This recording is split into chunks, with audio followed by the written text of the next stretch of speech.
Prime Minister Narendra Modi is embarking on a significant two-nation visit from August 29th to September 1 to Japan and China. His first stop will be Japan, where he will hold his very first summit with Japanese Prime Minister Shigeru Ishiba. This will also be the Prime Minister's 8th visit to Japan. Now, during the visit, the two leaders will take part in the 15th India-Japan Annual Summit. They are expected to review the special strategic and global partnership that binds the two nations, covering defense and security, trade and economy, technology and innovation, as well as people-to-people exchanges. Both leaders will also discuss pressing regional and global issues, reaffirming the long-standing friendship between India and Japan. From Tokyo, Prime Minister Modi will travel to Tianjin, China to attend the Shanghai Cooperation Organization Summit, underlining India's commitment to multilateral diplomacy and regional cooperation. My colleague Aditya Vadhavan is joining us on the broadcast. Aditya, a very significant two-nation visit to be undertaken by the Prime Minister. Take us through what the Prime Minister is expected to engage in both Japan and China during this time. Well, absolutely, Malvika. It is indeed a very, very significant visits to two-nation tour of Prime Minister Narendra Modi. Japan, if we talk about Japan, Japan has been a strategic ally of India for quite some time now. And, both India and Japan have been active members of Quad.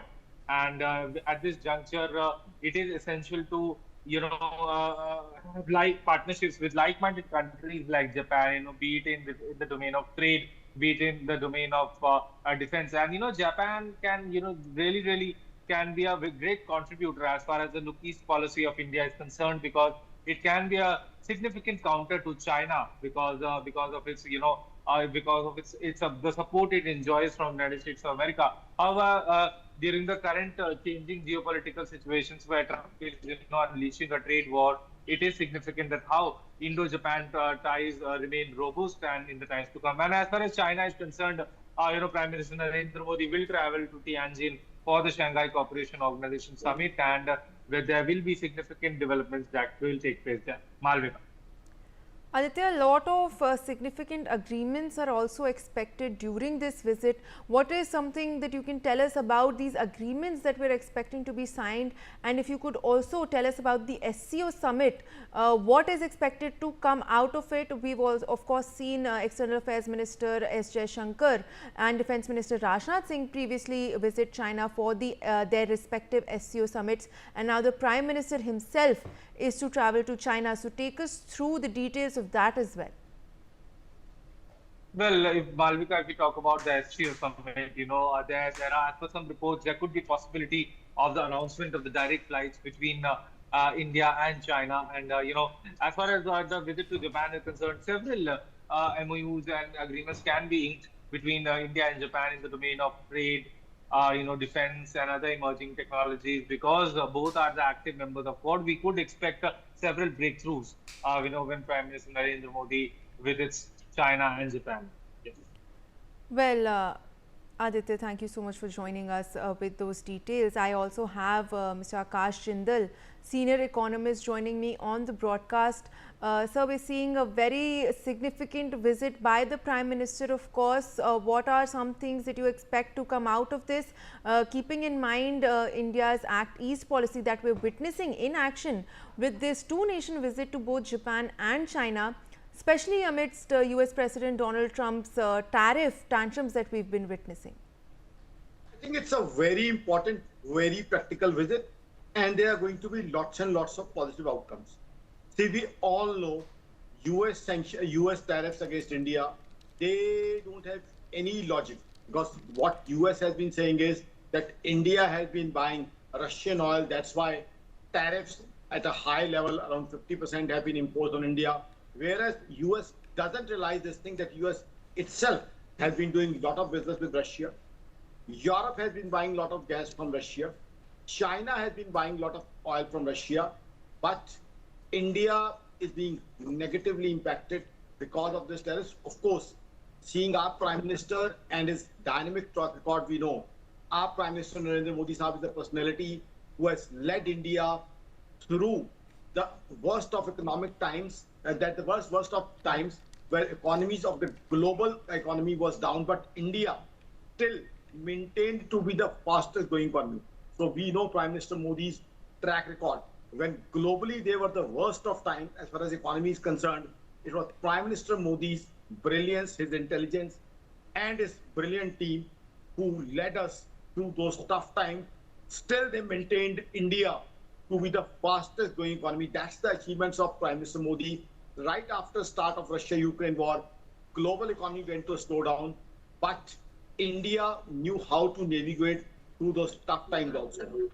He purchased discounted food from Russia, that also in rupee term, and because of Indian government's efforts, we kept on being the fastest growing economy. Now also, when we see many economies, see, I'll give you an example, and US must understand that.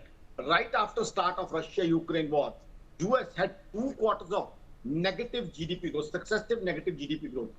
Germany, 2023-24, they had 2 years of negative GDP growth. UK, September, October 2024, they had negative GDP growth. India, since 2020, since post-corona, post-Russia-Ukraine war, India has been the fastest growing economy amongst major economies. That's because of Prime Minister Modi's abilities as a captain, as a good navigator, as a brilliant planner. That's why we have managed to be the fastest growing economy throughout. Now also, because of tariffs, now India, there's a possibility that our business with China may increase.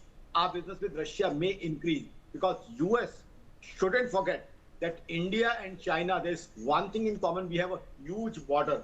So logistics wise, China suits a lot to India. And earlier also, when there was no tariff thing, that then also for many of the months, India and China, China was India's biggest trade partner. US has never always been our biggest trade partner. For many months, China has been our biggest trade partners. This is something which US shouldn't forget. And India and China, they can do lots and lots of businesses together, which can definitely help Indian economy retain the tag of being the fastest growing economy, also make India the third biggest economy, because we are on the path of being the third biggest economy, because Germany, we all know, 2023 and 24, they have had negative GDP growth, which is the third biggest economy, and the biggest economy in Europe. So we can very well be the third biggest economy, plus the dream which Prime Minister Narendra Modi has seen for all of us, that is a $5 trillion economy. That also we are on the way of reaching. Russia also, we had very nice interaction, and Russians are our old friends, so we can increase our business with Russia. And RIC, Russia, India, China tie-up in business can increase to much more higher level. So US in the turn may turn out to be a loser, and US, see, already there are negative reports from US. Number one, inflation in US has increased because of these tariffs. Number two, joblessness in US has increased because of these tariffs. Thirdly, there is a compromise on GDP growth. The GDP growth which US experiences is very low because of the tariff thing. So tariffs are, actually if the tariffs have done the maximum damage, it is US itself, not India. Because India, we are having now additional tie-ups. We had a tie-up with UK, we had tie-up with 4 other European nations. We are on lookout with tie-up with many other countries. With China and Japan also, we may have lots and lots of tie-ups. So India would diversify its global trade. India is having a target of diversifying its global trade, which India has been doing for the past many months and years. And look, we have been exporters in many areas in the past few months where we never used to exist as an exporters. We are exporting defense equipment, we are exporting mobile phones, we are exporting many other host of things where India is known now today for its quality. So I think it's a great opportunity for India to diversify its global trade, and Prime Minister Modi is respected throughout the world. So in China also, plus with Japan also, we are expected to have lots and lots of tie-up which would increase India's exports, India's global trade, and which would help India become the third biggest economy as quickly as possible. Because already, as I told you, Germany is performing in a very weak manner. 2023, 2024, for both these years they had negative GDP growth. And as far as India is concerned, if you talk about US tariffs, tariffs were initially announced in the month of April. This is April 2025. Now, let me give them data. April 2025, under the dynamic leadership of our brilliant Prime Minister Modi, we had a GST collection of 2.36 lakh crore. So our domestic consumption, our internal consumption is going on very strong. So US must understand this thing, that we are not China, who is dependent on export. We are an economy which is primarily dependent on domestic consumption, and our domestic consumption is a huge strength of India. Now also, we are targeting reducing GST slab up to a certain extent. It has been okayed also. GOM has already okayed it, that we'll be only having 5% and 18% GST slab. What it would mean is that on one hand, India would be benefiting its lower middle class, whose now expenditure would reduce. On the second hand, what would happen? On the other hand, what would happen is our sales would increase, our consumption would increase, which would compensate for some minuscule loss of business which we may incur because of US having tariffs on us. That would be very well compensated by the new lesser GST slabs, because our consumption would increase. See, we are a very price sensitive economy. So the moment prices drop because of lower GST slab, immediately consumption would increase. And this is the best time to do so, because as it has been said, it would be a huge double Diwali for us, because Diwali is the month. Diwali and Navratri, Durga Puja are the days when we do a lot of buying, we do a lot of consumption. So that's also going to help Indian economy. And let me tell you, the prediction of my organization, akashindal.in, is that we're having this lower GST slabs, we'll be having a higher GST collection. I'll tell you, because consumption would increase, buying would increase, which would push the GST collection upwards. I'm making this prediction that Diwali month, we are going to have at least 2.25 lakh crore GST collection. Income tax collection would increase, GDP growth would increase, job opportunities would be increasing, because when we'll be producing more, when we'll be manufacturing more, definitely there will be higher number of jobs. When there will be higher number of jobs, there will be money in the hands of people, which they'll be going and spending in the markets. That also would fuel the economy. So I think I am very hopeful from the China and Japan visit of our Prime Minister. And since considering Prime Minister's branding and global respect which he commands, I think it's going to be lot advantages for India. Yes, sir. And Yes, US of tariffs course. are